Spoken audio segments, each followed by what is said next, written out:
నిజ జీవితంలో సంఘటనలకి నేను సినిమాలు చేసిన పాత్రలకి ఎంతో సారూప్యం అలా కలిసి వచ్చింది నాకు.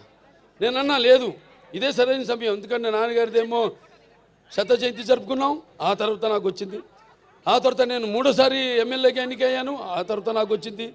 ఆ తర్వాత Basavataraka Indo American cancer hospital research ఇన్స్టిట్యూట్కి చైర్మన్గా 15వ సంవత్సరంలో అడుగుపెట్టాను మొన్న మార్చి నెలలో.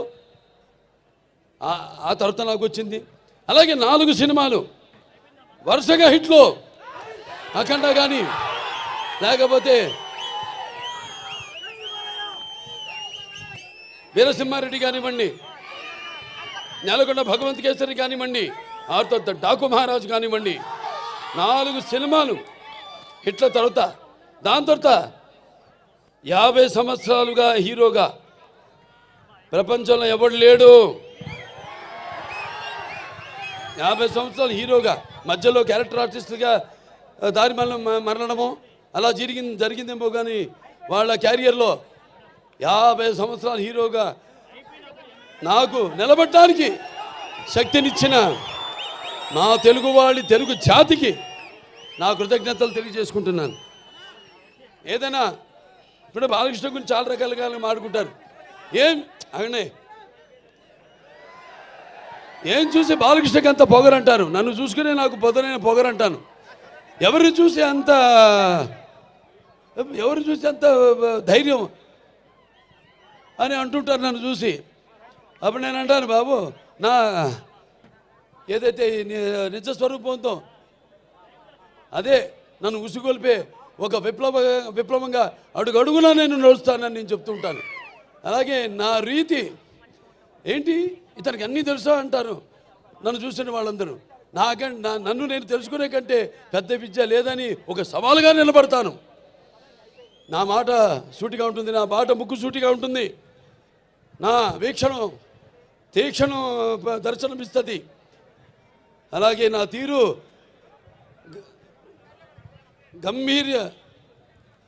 ఒక గాంభీర్య రూపంగా వెలుగుతూ ఉంటుంది.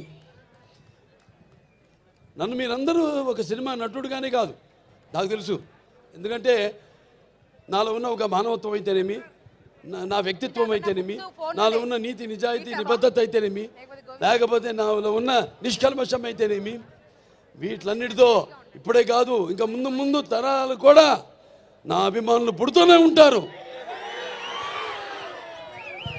అంటే ఆత్మాభిమానమే నా చిరునామైనప్పుడు ఆత్మవిశ్వాసంతో నిలువెత్తుగా నేను నిలబడతానని మీ అందరికీ తెలియజేసుకుంటున్నాను. అదే మీరు హిందూపురం ప్రజలందరూ కూడా అవే చూపారు. మీరు కూడా ఆదరాత్మానాలు ఏదైతే నేను నాలో ఉన్న కోణాన్ని చెప్పాను, కోణాలన్నీ అలాగే మీరందరూ కూడా ఆ నీతి నిజాయితీ నిబద్ధత, ఆ నిష్కల్మషం, ఆ నా వ్యక్తిత్వాన్ని గౌరవించి ఆదరించి మీరందరూ కూడా మూడోసారి ఒక నటుడైనంత మాత్రాన ఎమ్మెల్యే అవ్వాలని లేదు. వరుసగా ఎంతోమంది వచ్చారు రాజకీయాల్లోకి, ఇవాళ నామరూపాలు లేకుండా పోయారు, అడ్రస్ లేకుండా పోయారు. కానీ ఇవాళ ఇక్కడ పనులు చేశాం కాబట్టి నన్ను గెలిపించారు. ఊరికేదో సినిమా యాక్టర్ లేకపోతే రామారావు అబ్బాయి అయినంత మాత్రాన పనులు చేయాలి. ఎంతో కొంత మనం సమాజానికి కూడా మన వంతు బాధ్యత ఉంది ప్రతి ఒక్కరి మీద. అందరూ కూడా మన వంతు మనం సంపాదించిందే కాదు, ప్రజలకి ఎంత మనం తిరిగి సమాజానికి ఇచ్చాం అన్నది చాలా ముఖ్యం.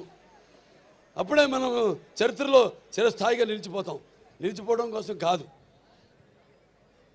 ఎన్నో పాత్రలు చేశాను నేను, అద్భుతమైన పాత్రలు. నాన్నగారు కూడా చేయలేని పాత్రలు, చేయాలనుకున్నా చేయలేని పాత్రలు చేశాను. అందులో ముఖ్యంగా గౌతమిపుత్ర శాతకర్ణి సినిమా. ఆ సినిమా నాన్నగారు చేద్దామనుకున్నారు, కొన్ని అనివార్య కారణాల వల్ల చేయలేకపోయారు. ఆ సినిమాను నేను చేయడం తటస్థించింది. మరి ఇవాళ మనం ఉగాది జరుపుకుంటామంటే ఒక కాలమాన పట్టిక మన హిందువులకి మనం ఒక శకాన్ని ఏర్పరిచింది ఆ శాలివాహన శకం, ఆ గౌతమిపుత్ర శాతకర్ణి. అలాగే సారే జహాసే హిచ్చా, అలాగే సారే జహాసే హెచ్చా హిందూ సీతా హమారా, హమ్ బుల్బులే ఇస్కే ఏ గుల్ సీతా హమారా. ఇక్కడ ఒక సర్వమత సౌభ్రాతృత్వానికి, రక్తానికి జాతి లేదు, మాంసానికి మతం లేదు, చర్మానికి కులం లేదు. అని చెప్పడానికి ఒక నిదర్శనం, ఒక ఆదర్శం మన హిందూపురం.